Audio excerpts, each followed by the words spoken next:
कर्नाटका में एक नगर ऐसा है, उस नगर में एक मंदिर है। उसमें प्रवेश करते ही जिस व्यक्ति के शरीर में नकारात्मक ऊर्जाएं हैं या फिर उस व्यक्ति के शरीर में भूत प्रेत हैं, तो वह अपने आप ही कूदने लगता है, उछलने लगता है और जमीन में रेंगने लगता है। ऐसा क्या है उस मंदिर में खास?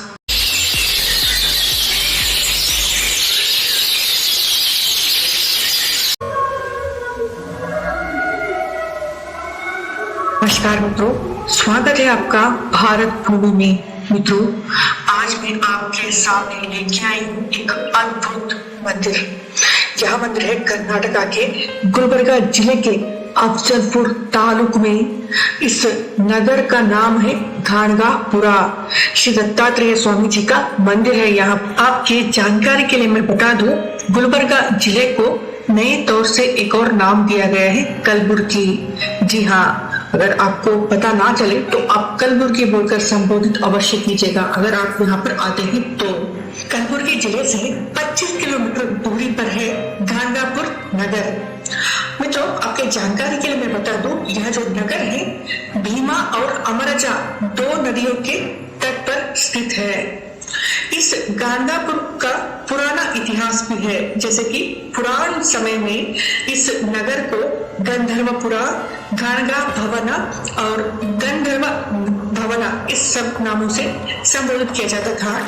गंधर्वपुरा से यह अब गाणगापुर बन चुका है।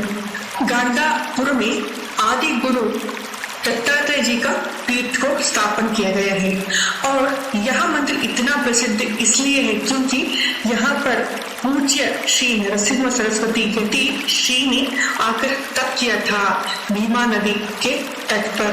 कुल मिलाकर 25 वर्ष तक यहाँ पर थे श्री नरसिंह सरस्वती यति जी। श्री नरसिंह सरस्वती यति श्री जी तप करते भीमा नदी के तट पर और रोज गांव में जाकर 5 घर में भिक्षा मांगते।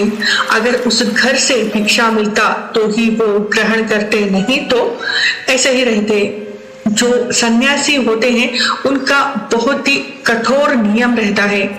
5 घरों से ज्यादा घरों में भिक्षा मांगने की अनुमति नहीं है सन्यासियों को।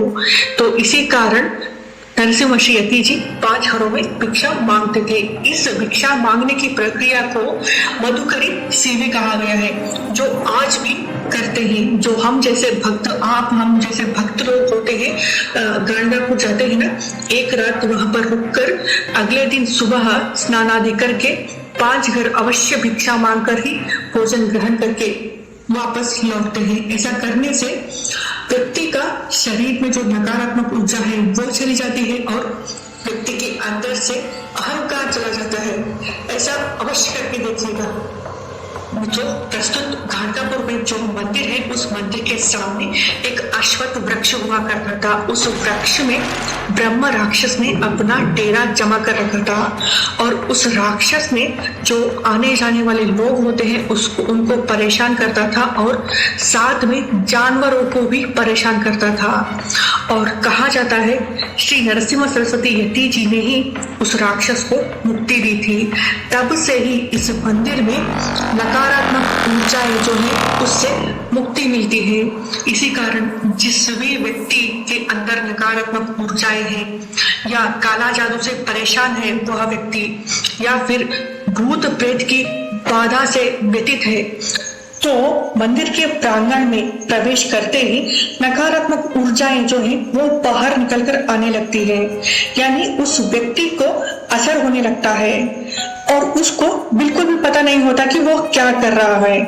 कहा जाता है रोज 1:30 पर महामंगल आरती होती है। उस महामंगल आरती के समय में ही ऐसे लोग जो नकारात्मक ऊर्जाएं और भूत प्रेत की बाधाएं ग्रसित होते हैं ना, वह लोग आकर वहां पर खड़े होते हैं।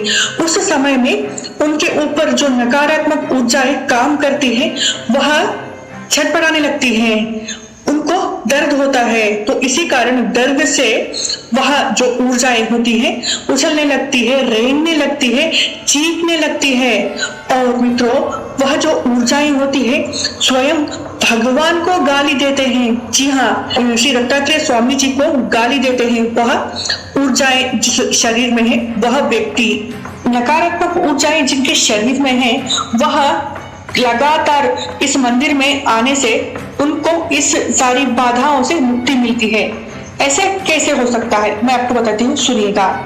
श्री नरसिंह सरस्वती यति श्री जी यहाँ पर 25 वर्ष थे, तो 25 वर्ष तप पूरा करके यहाँ से श्रीशैल को जाने लगे।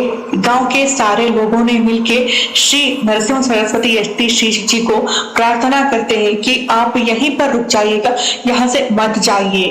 तो यति श्री कहते हैं कि मैं निराकार स्वरूप में यहीं पर रहूंगा। यह कहकर उन्होंने अपनी पादुका दी। तो आज भी वह पादुकाएं उस मंदिर में है, उन पादुकाओं की पूजा होती है। अपने पादुकाएं देकर श्री जी श्रीशैल चले गए, तो उनकी शक्ति जो है उस पादुकाओं में है।